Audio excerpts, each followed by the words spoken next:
Donc,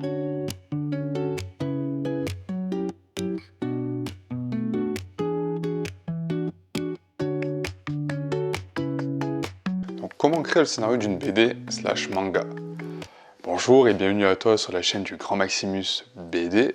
Et aujourd'hui, je vais t'expliquer comment écrire un scénario pour une bande dessinée, un manga ou un comics. Cela te servira que tu travailles en duo avec un scénariste ou si tu travailles tout seul en tant que dessinateur.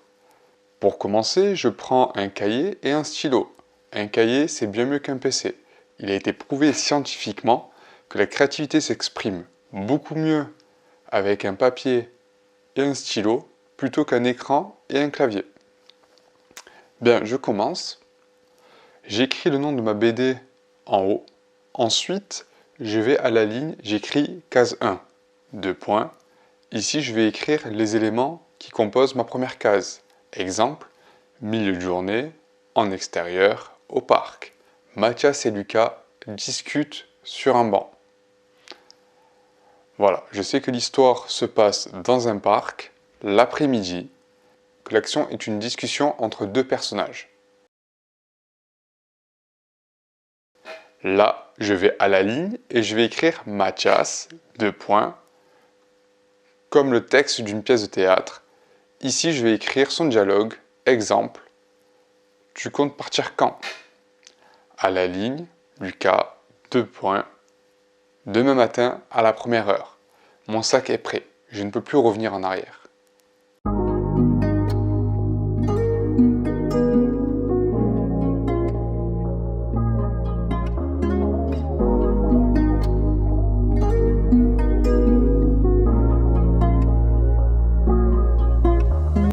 À la ligne, case 2, j'écris le plan que je veux pour mon dialogue et est-ce que c'est un plan rapproché, etc. Puis je vais à la ligne pour écrire le dialogue et je répète le processus pour le nombre de cases dont j'ai besoin pour cette planche de BD. Maintenant, comment finir la page?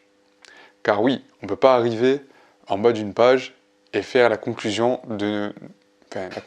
n'importe comment. Donc là, on est dans un scénario, mais je vais quand même donner quelques conseils.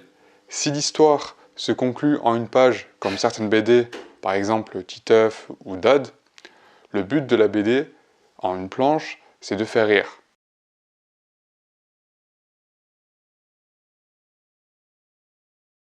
Pour que ce soit drôle, il faut amener le lecteur dans une certaine direction, pour qu'il s'attende à une chute.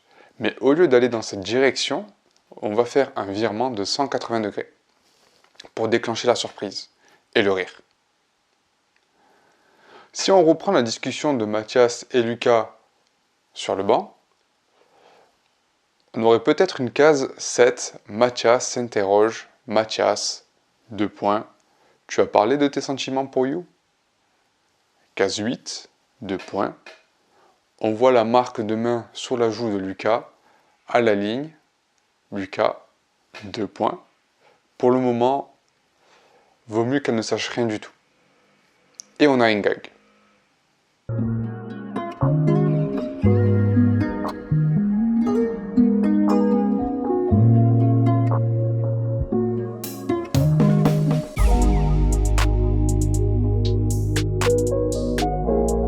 Et on a un gag avec le gars qui s'est fait gifler. Pour une histoire plus longue, qu'est-ce qu'on fait? L'objectif du dessinateur, c'est que le lecteur poursuive sa lecture en tournant la page du livre. Pour qu'il tourne la page, il faut qu'il y ait un suspense. Pour que le lecteur se dise, il y a quoi à la page suivante.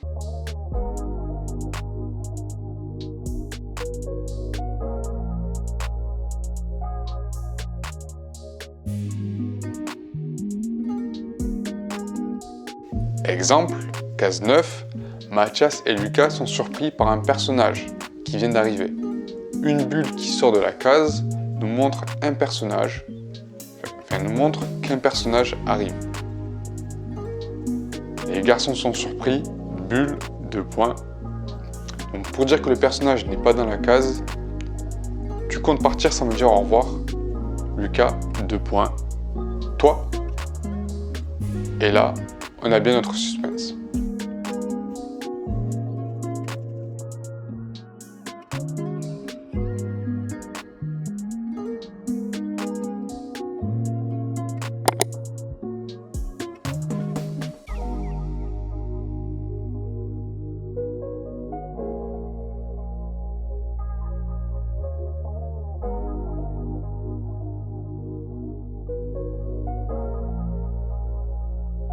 Voilà, on arrive à la fin de cette vidéo. Si ça vous a été utile, faites-le savoir dans les commentaires, abonnez-vous.